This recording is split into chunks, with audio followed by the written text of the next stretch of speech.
네, 안녕하십니까. 박정호입니다. 네, 이번 방송은 한컴 라이프 케어에 대해서 이야기해 보도록 하겠습니다.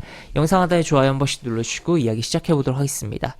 네, 한컴 라이프 케어 지난번에 요날 영상을 찍어서 올려드렸기도 한 종목인데 이야기를 했던 종목이기도 한데 당시 상승에 대한 이유에서 사실 오늘 상승에 대한 이유 의 경우 그렇게 큰 차이는 없다. 다만 좀 더 확대, 심화됐다라고 표현하는 게 맞지 않을까 싶습니다. 그래서 그 내용 체크해 볼 거고 또 추가로 이때 이야기했던 차트적인 관점에 대한 복습 및 추가적으로 분봉의 흐름도 체크를 해보는 시간 가져보도록 하죠. 우선은 기사를 좀 보면서 이야기를 해볼게요. 일단 기사를 볼 텐데 보시면 결국에 지난번에 상승했던 이유가 러시아의 핵 사용 가능성이 부각이 되면서 한컴 라이프 케어가 방독면, 그 다음에 공기 호흡기 관련된 종목이다 보니까 부각이 되면서 움직였던 건데, 지금 좀 더 구체적으로 이야기가 나온 게 지금 러시아 지구 종말이라고 뭐 표현까지 하는 핵 어뢰 포세이돈의 실험을 계획하고 있다라고 나토가 첩보를 입수해서 회원국들에게 통보를 했다라는 내용이 나와 있습니다. 제가 그 영상에서도 이야기를 했었던 걸로 기억을 하는데 다른 영상이었을 수도 있긴 해요. 근데 그 러시아가 핵을 쓴다면 결국에 전략 핵을 쓰면 정말 공멸이기 때문에 전술핵의 가능성이 있고 전술핵의 경우 흑해에서 사용할 가능성도 있다라고도 이야기를 드렸었는데 지금 북극해미 흑해 등지에서 핵실험의 가능성이 이야기된 부분이다라고도 내용이 나와 있네요. 그래서 하여튼 지금 러시아가 뭔가 액션을 할 가능성을 봐야겠고 실제 이러한 행동을 하면서 위기감을 좀 조성하고 지금 동부 지역을 확보를 했는데 우크라이나에 바로 일부는 또 뺏긴 상황이기도 하잖아요. 그것을 좀 더 견고하게 하려고 하는 부분도 액션을 하는 부분이다라고도 뭐 표현을 해볼 수가 있겠죠. 하여튼 안 좋은 건데 하여튼 빨리 러시아와 우크라이나의 그런 상황이 어느 쪽으로든 좀 빨리 해결이 되길 좀 바라는 마음입니다. 하여튼 그런 가운데서 또 추가적으로 알파적인 부분이 있었습니다.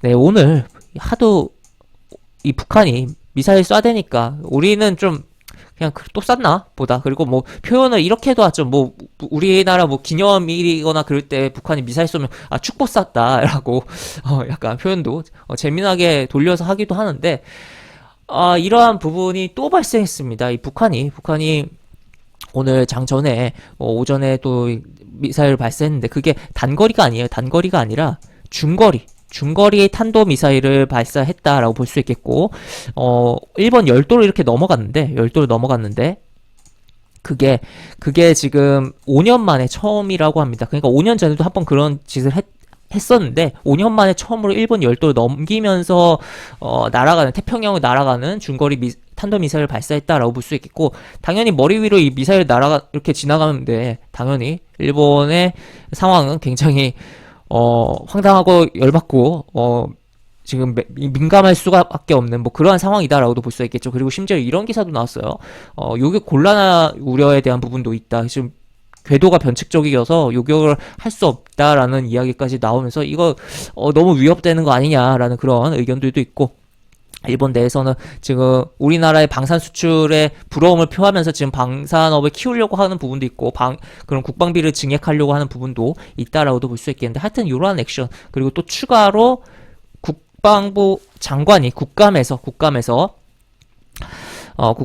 지금 요러한 이야기를 했습니다. 사실 오늘 한컴 라이프 케어가 어느 정도 오전 중에 이제 러시아 이슈는 나와 있었던 상황이고 영향을 받으면서 조금 움직임이 나왔었는데 이 시세의 탄력의 그 방아쇠를 좀 더 당긴 건 또 요 기사 아닌가 싶기도 해요. 그러니까 러시아 기사가 계속적으로 오전부터 누적적으로 나와 있던 가운데서 국방부 장관의 국정감사에 대한 그런 이런 이야기를 하다 보니까 아무래도 여기에다가 핵탄두를 장착할 수 있는 거잖아요. 그러면서 위기감이 커지면서 관련된 종목으로서 움직임이 나왔다라고도 표현을 해볼 수 있겠죠. 그래서 좀 복합적으로 볼 수 있는 러시아 쪽과 북한 이슈가 복합적으로 좀 작용했고 그리고 러시아 쪽에 대한 그런 이슈가 좀 더 확대된 그런 부분이다라고도 표현을 해볼 수가 있겠는데 하여튼 좋은 상황은 아니죠. 이 종목이 올라갔다는 것은 그렇지만 어쨌든 주가가 올라갔고 또 추가로 다른 이슈가 붙으면서 주가가 움직일 가능성도 있고 여기서 조정 주고선 새롭게 뭐 흐름이 나올 수도 있는데, 하여튼 차트를 좀 보도록 하겠습니다. 차트를 보면은 지난번에 봤을 때는 여기 요 60일 이동평에서 계속적으로 걸렸던 요 꼬리들을 제끼는 흐름이었죠. 제끼는 흐름이었고, 그래서 여기서 이제 지켜주면서 이렇게 움직이는 게 가장 이상적인데, 그렇지 못하고 기어 들어왔어요, 이 음봉으로. 하지만 이 음봉이 거래량이 급감했다라는 거 체크를 해볼 수가 있겠고, 분봉으로 넘어가서 보면 지금 여기서 요런 라인들, 요런 라인들이 중요한 포인트다라고 여기 29일날 흐름에서는 체크를 해볼 수가 있겠는데, 이렇게 결국 차트를 볼 때는 캔들이 겹치는, 이렇게 밀집되는, 중첩되는 이러한 구간의 가격을 중요하게 봐야 된다라고 볼 수 있겠는데, 그러한 부분에서 현재 쭉 돌려보면 일봉에서는 음봉이 나왔지만 지지에 대한 부분을 뭔가 액션들이 나오면서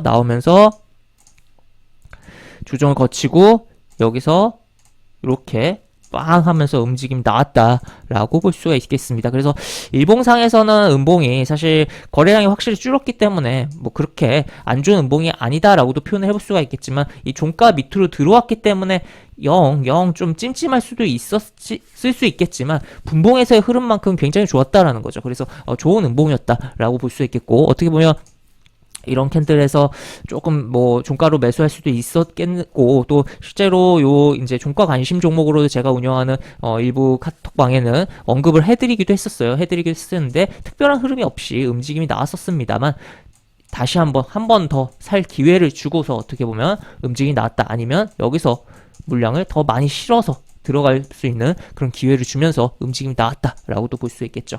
그래서 하여튼 이러한 흐름인데, 항상 이제 차트를 보실 때 결국에 이 지지와 저항을 중요하게 봐야겠고, 지지와 저항을 보는 데 있어서 이 이평선에 대한 것도 분명 중요합니다. 분명 중요하지만 캔들이라는 기본에 충실한 흐름, 캔들이 밀집된 이러한 캔들, 이 굉장히 뭉친 구간들을 중요하게 본다면 아무래도 차트를 보는데, 해석하는 데 있어서 유리하고 또 좀 더 매매의 타이밍과 기회를 잡는 데 좋을 수 있다라고도 표현을 해볼 수 있겠습니다. 그리고 뭐 일봉에서도 보면은 여기 음봉이 출현했는데, 음봉 대충 그어볼까요? 여기 이렇게 그어보면은 일봉상 나온 음봉에 대한 저가 부분도 결국 여기 캔들이 이렇게 겹치는 구간이었다라는 거, 고가도 결국 이렇게 캔들이 많이 겹치면서 많이 거래가 진행된 구간이었다라는 것도 뭐 체크를 해볼 수 있겠습니다. 그래서 이런 식으로 볼 수 있고, 영상 하단에 보시면 설명과 댓글 부분에 동일한 링크가 들어갑니다. 이 링크 타고 들어오시면 제가 운영하는 무료 카톡방으로 입장을 할 수 있고, 입장하시면 여러가지 장주 시황 관련 코멘트, 속보 관련된 부분, 여러가지 부분들 올려드린 부분 있으니까 이 부분 참고해 보시면 주식하시는데 많은 도움이 되지 않을까 싶습니다. 이상 박종호였습니다. 네, 감사합니다.